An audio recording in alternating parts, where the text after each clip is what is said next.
Epístola do Apóstolo São Paulo aos Romanos, capítulo 5.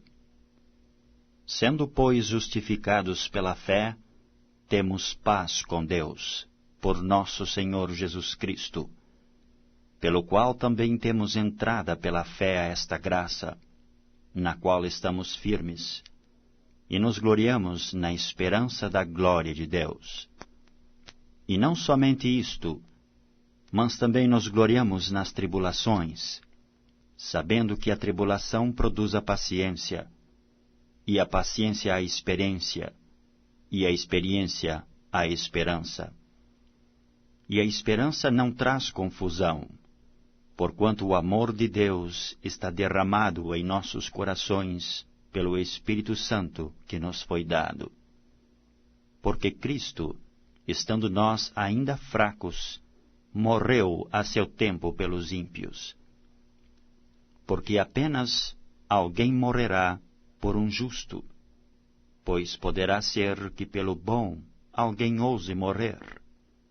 Mas Deus prova o seu amor para conosco, em que Cristo morreu por nós, sendo nós ainda pecadores.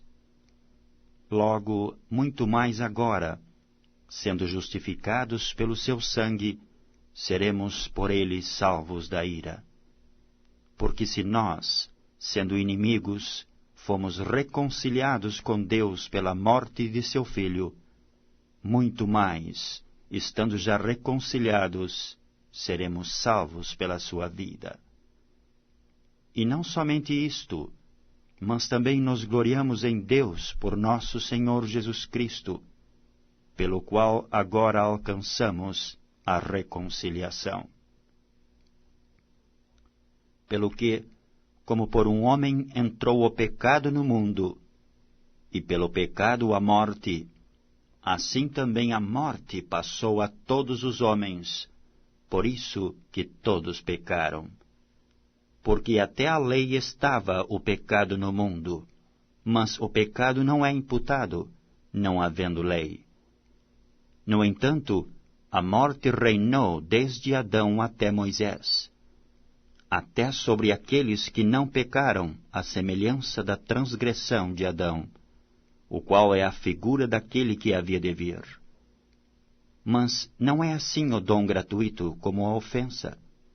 Porque, se pela ofensa de um morreram muitos, muito mais a graça de Deus, e o dom pela graça, que é de um só homem, Jesus Cristo, abundou sobre todos. E não foi assim o dom como a ofensa, por um só que pecou. Porque o juízo veio de uma só ofensa, na verdade, para condenação. Mas o dom gratuito veio de muitas ofensas, para justificação.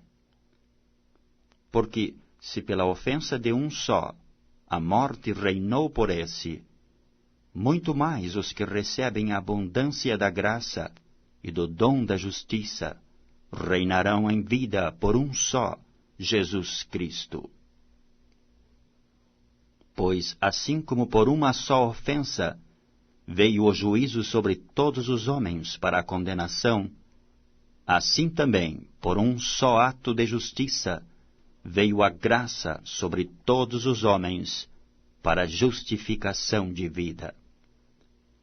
Porque, como pela desobediência de um só homem, muitos foram feitos pecadores, assim pela obediência de um, muitos serão feitos justos. Veio, porém, a lei para que a ofensa abundasse, mas onde o pecado abundou, superabundou a graça. Para que, assim como o pecado reinou na morte, também a graça reinasse pela justiça para a vida eterna, por Jesus Cristo, nosso Senhor.